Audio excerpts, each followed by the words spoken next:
What's up, guys? How are you doing? Let's see the differences between hardly, never, and ልዩነታቸው ምን እንደሆነ እንደገና inversion. እስቲ inversion በል እስቲ እንገለባበጣቸዋለን ማለት ነው. Right? Inversion. All right. Let's see here. ምን ማለት ነው hardly ማለት friend? hardly በከባዱ በደንብ ብዙ ሰው እንደዛ ነው የሚተረጉመው ግን እንደዛ ማለት አይደለም. በነገራችን ላይ እንደዚህ ቢል የሆነ ሰው I hardly በል እስቲ I hardly love coffee. I hardly love coffee. እንደዚህ ብሎ ሲል ቡና ምን ብሎ ነው የምትተረጉመው? እንደዚህ በፊት የምታውቀው ቡና በጣም ወዳለው በኃይለኛ ወዳለው አይደል? ግን አይደለም።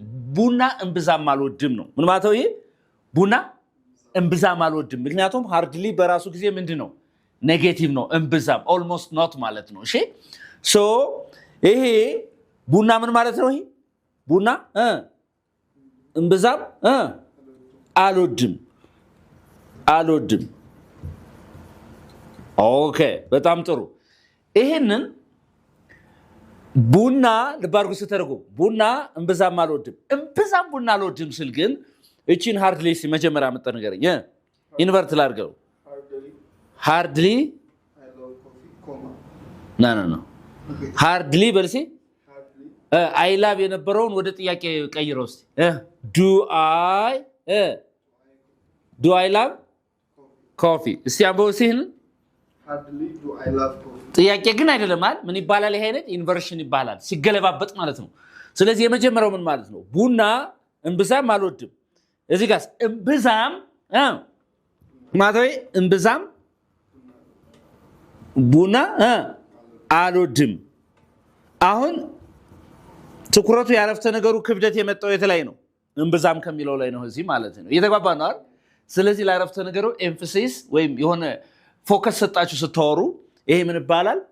ይሄ ኢንቨርሽን ይባላል። ኦኬ እስቲ ከላይ ያለው I never love coffee or I never drink coffee በልሲ ምን ማለት ነው? ይሄ ቡና በፍጹም አልጠጣም ነው። ነገር ግን በፍጹም ቡና አልጠጣም ስትል ይሄን በፍጹም ሲመጣ ደግሞ አሁን ንገረኝ እስቲ never do I drink coffee. Okay.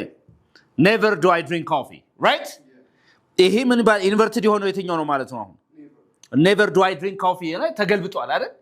ነገር ግን እዚህ ጋር I never drink coffee ቡና በፍጹም አልጠጣም። እዚህ ጋርስ በፍጹም ቡና አልጠጣም ስትል ነው ማለት ነው። እየተግባባ ነው አይደል?